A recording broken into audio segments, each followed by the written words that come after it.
Half cup সুজি দিয়ে এমন একটি রেসিপি বানিয়েছি যেটা কিন্তু চায়ের সঙ্গে খেতে দারুণ লাগবে। বিকালে বলুন বা সকালে মোটামুটি অনেকেই আছে না চা খেতে ভীষণই ভালোবাসে। তো এরকম একটা রেসিপি কিন্তু সহজেই তৈরি করতে পারবেন। খুব সহজ রেসিপি, সবারই ভালো লাগবে। আর যদি ভালো লাগে তাহলে আমার ভিডিওতে একটা লাইক দিবেন। নতুন কেউ হয়ে থাকলে অবশ্যই আমার চ্যানেলটিকে সাবস্ক্রাইব করবেন, এইভাবে আমাকে সাপোর্ট করবেন। তার আগে নমস্কার, কেমন আছেন সবাই? আশা করি ভালো আছেন। শুভ্র শান্তি ব্লগে আপনাদের সবাইকে স্বাগত জানাই, আমি শান্তি। তো দেখতেই পাচ্ছেন কতটা মুচমুচেভাবে তৈরি হয়েছে। তাহলে চলুন এই রেসিপিটি বানিয়ে ফেলি। যেমনটা বলেছি, ওই যে হাফ কাপের মতো সুজি লাগবে, ওটাই নিয়েছি। তারপর ওই হাফ কাপের মতো আটা দিয়েছি। আপনারা চাইলে এখানে ময়দাটাও দিতে পারেন। তো আজকে আমি আটা দিয়েছি। আর এখানে পরিমাণ মতো লবণ দিয়েছি, জোয়ান দিয়েছি হাফ চামচের মতো গোটা জিরে, আর চিলি ফ্লেক্স দিয়েছি আমি হাফ চামচের মতো। ঝালটা বুঝে শুনে দেবেন। তো একটু বেশি করে আমি দিয়েছি। তো এটা দেওয়ার কারণে কিন্তু জিনিসটা তৈরি হওয়ার পর দেখতে দারুণ লাগবে, তাছাড়া খেতেও ভালো লাগবে। তো এইগুলো দিয়ে আমি মিশিয়ে নিয়েছি। মিশিয়ে নেওয়ার পর এখান থেকে 2 চামচের মতো ওই যে এইগুলো আমি নিচ্ছি, সুজি বা আটার যে মিশ্রণটি। তো এটা আমার একটা কাজে লাগবে, তো পরে আমি দেখিয়ে দেবো কী কাজে লাগবে, কিন্তু এইভাবে কিন্তু একটু তুলে রাখতে হবে। তো এখানে আমি কি করেছি, একটু ধনেপাতা কুচি দিয়েছি। তো যেটা আমি এক্সট্রা করে তুলে রেখেছি ওর মধ্যে একটু দেবো। তো দিলে কিন্তু দেখতে ভালো লাগবে জিনিসটা, তাই আমি এইভাবে কাজটি করে নিচ্ছি।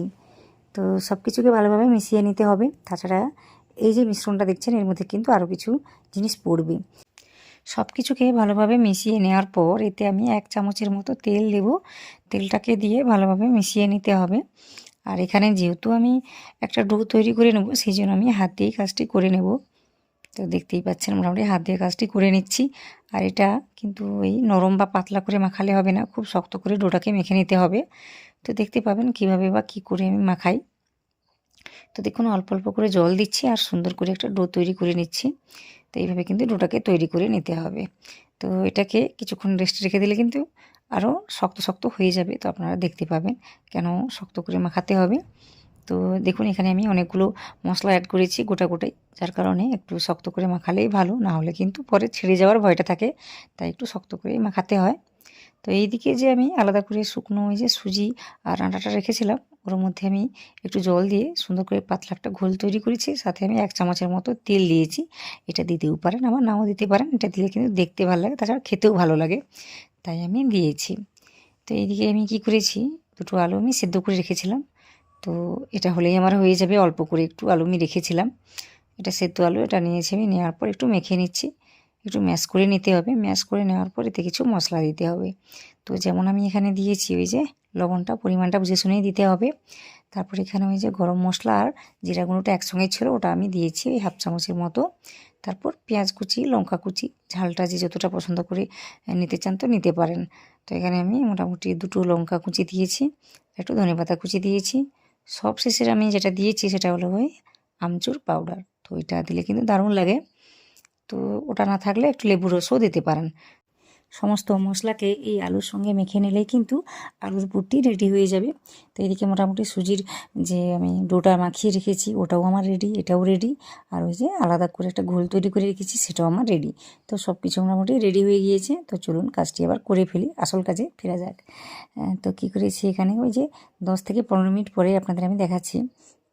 তারপরে এভাবে কিন্তু শক্ত শক্ত হয়ে গিয়েছে। তো এইভাবে কিন্তু কাজটি হয়, কিছুক্ষণের জন্য কিন্তু রেখে দিতে হবে।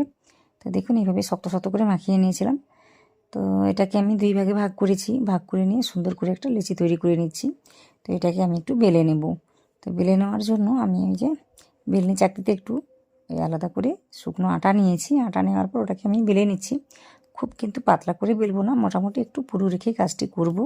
ওই যে বললাম ধনেপাতা আছে, তাছাড়া অনেক গোটা মশলাই রয়েছে। তো ওইগুলো থাকলে বেশি পাতলা করে বেলে নিলে ফেটে যেতে পারে তেলে দেওয়ার পর, বা ছেড়ে যেতে পারে রুটিটা। তো দেখতে পাবেন কীভাবে কাজটি করি। তো দেখুন এইভাবে মোটামুটি সুন্দর করে একটা রুটির আকারে বেলে নিয়েছি। তো খুব কিন্তু পাতলা করে আমি বেলে নিই, আপনারা দেখতেই পাচ্ছেন। তারপর এর উপরে আমি ওই যে আলুর পুরটা তৈরি করে রেখেছিলাম ওটাই আমি এভাবে লাগিয়ে দিচ্ছি বা সেট করে দিচ্ছি একটু চাপ দিয়ে দিয়ে। তো দেখতেই পাচ্ছেন, একটু হাত দিয়ে কাজটি করে নিলেই ভালো। তো মোটামুটি এটা লাগানো হয়ে গিয়েছে। তারপর আমি কি করব, সাইড থেকে এইভাবে একটু টাইট করে রোলটাকে তৈরি করে নিতে হবে। তো একটু দেখুন আমি কেমন করে কাজটি করছি। এইভাবে কিন্তু কাজটাকে করে নিতে হবে, একটু টাইট করেই রোলটাকে তৈরি করে নিতে হবে। তো দেখুন কত সহজ একটা রেসিপি।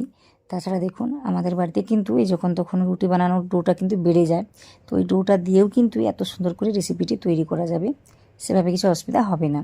তো রোলটা করে নেওয়ার পর এখানে আমি ওই যে সবশেষে আমি একটু জল দিয়ে এইভাবে আটকে দিয়েছি। তো জলটাকে লাগালে খুব সুন্দরভাবে আটকে যায়, পরে আর ছেড়ে যায় না বা ছেড়ে যায় না বা খুলে যায় না মুখটা। তো দেখতে পাবেন কিভাবে কাজটি হয়। তো সুন্দর করে আমি সেট করে নিয়েছি।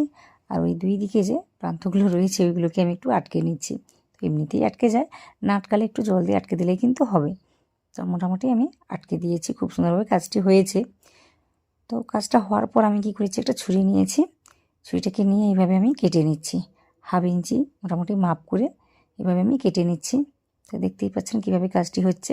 তো একটু শক্ত করে মাখালে কিন্তু এই কাটার প্রসেসটাও কিন্তু ভালোভাবে হয়, না হলে কিন্তু নেতিয়ে পড়বে বা নরম থাকলে ভেঙে যেতে পারে, বা কি বলবো বুঝতেই পারছেন আশা করি কি বলতে চাইছি। তো দেখুন এইভাবে কিন্তু কাজটি আমি করেছি। তাছাড়া যেহেতু আলুটা নরম, সে কারণে ডোটাকে একটু শক্ত করেই মাখাতে হবে, তাহলে পরে কাজটি এত সুন্দর করে হবে। তো এখানে আপনাদের আমি দেখিয়ে দিচ্ছি কিভাবে কি করতে হবে। তো এইভাবেই শেপটাকে করে তারপর একটু হাত দিয়ে চাপ দিয়ে মোটামুটি একটু চ্যাপটা করে নিচ্ছি। তো এইভাবে কাজটি করে নিচ্ছি। তো আশা করি এই পর্যন্ত আপনাদের বুঝতে কোনো রকম অসুবিধা হয়নি। খুব সহজ একটি রেসিপি, আর এটা কিন্তু চায়ের সঙ্গে খেতে দারুণ লাগে। তো একবার হলেও বানাবেন। তো দেখুন আগে থেকে আলুটাকে সিদ্ধ করে রাখলে আর একটু ডোটা থাকলে বাড়িতে, তখন কিন্তু সহজেই এই রেসিপিটি তৈরি করা যায়। তো এখন শীতকাল মোটামুটি প্রতিটা বাড়িতেই মোটামুটি কেউ না কেউ চা খায়। তো তার সঙ্গে কিন্তু এরকম একটা রেসিপি দারুণ লাগে। 1/2 কাপ সুজি দিয়ে কিন্তু অনেকগুলো আমি তৈরি করে ফেলেছি। তো এখানে দেখতেই পাচ্ছেন আরও একটা রোল আমি তৈরি করে এইভাবে কেটে নিয়েছি। তো একই রকমভাবে চাপ দিয়ে কাজটি আমি করে নিচ্ছি। তো এইগুলো কিন্তু অনেকেই খেতে পারবে। তো আশা করি আপনাদেরও ভালো লাগবে। রেসিপিটি দেখুন, আরও একটু কাজ রয়েছে। তো এগুলোকে আমি একটু ভেজে নেব। ভেজে নেওয়ার জন্য আমি কি করেছি, কড়াইতে একটু তেল দিয়েছি, ওটা গরম হচ্ছে। আর এইদিকে এই যে দেখুন যে গোলটা তৈরি করে রেখেছিলাম না, তো ওটা একটু ঘন হয়ে গিয়েছিল। তো আমি কি করেছি, অল্প একটু জল দিয়ে আর একটু লবণ দিয়ে কাজটি আমি করে নিয়েছি। তো এইভাবে কিন্তু বুঝে শুনে কাজটিকে করে নিতে হবে। তো এদিকে তেলটা মোটামুটি গরম হয়েছে, তারপর এইভাবে আমি ছেড়ে দিচ্ছি, এইভাবে ডিপ করে ওই যে গোলটার মধ্যে তারপর ছেড়ে দিচ্ছি। তো এইভাবে কাজটিকে করে নিতে হবে। এখন কিন্তু বিকেলবেলা প্রায় সন্ধ্যের মুখে, তো সেই সময় আমি কাজটি করছি। তো দেখুন একটু অসুবিধা হচ্ছে। অসুবিধা বলতে একটু লাইটের সমস্যা হচ্ছে, এটা আমি বুঝতে পারছি। তো তাও আপনাদের আমি দেখানোর চেষ্টা করেছি, সব কিছু আশা করি বুঝতে পারছেন। তাও যদি কোনো রকম ডাউট থেকে থাকে সেটা কিন্তু কমেন্টে জানাবেন। তো এইভাবে মোটামুটি নিচে কিন্তু একটুও লেগে যাবে না, খুব সহজেই কিন্তু কাজটি করা যায়। এইগুলোকে দিয়ে মোটামুটি কিছুক্ষণ পরে উল্টে পাল্টে দিলেই কিন্তু এইভাবে কাজটি হয়। তো একটু ধৈর্য ধরে মোটামুটি কাজটিকে করে নিতে হবে, একটু মুচমুচে করে ভেজে নিতে হবে। যেহেতু আটা রয়েছে, সুজি রয়েছে, ওইগুলোকে একটু সময় নিয়ে ভেজে নিতে হয়। তো বেশি একটা সময় লাগে না, 2 থেকে 3 মিনিটের মধ্যেই কিন্তু খুব সুন্দর করে ভাজা হয়ে যায়। তো দেখতেই পাচ্ছেন কালারটা একদমই চেঞ্জ হয়ে গিয়েছে। তো বিশ্বাস করুন এই কালারটা কিন্তু একদমই আসেনি, একটু অন্যরকম কালার এসেছে। তো লাইটের অভাবে কিন্তু এভাবে দেখাচ্ছে। তো অনেক একাই আপনাদের আমি বলেছি একটু অসুবিধা কিন্তু আমার হচ্ছে এখানে।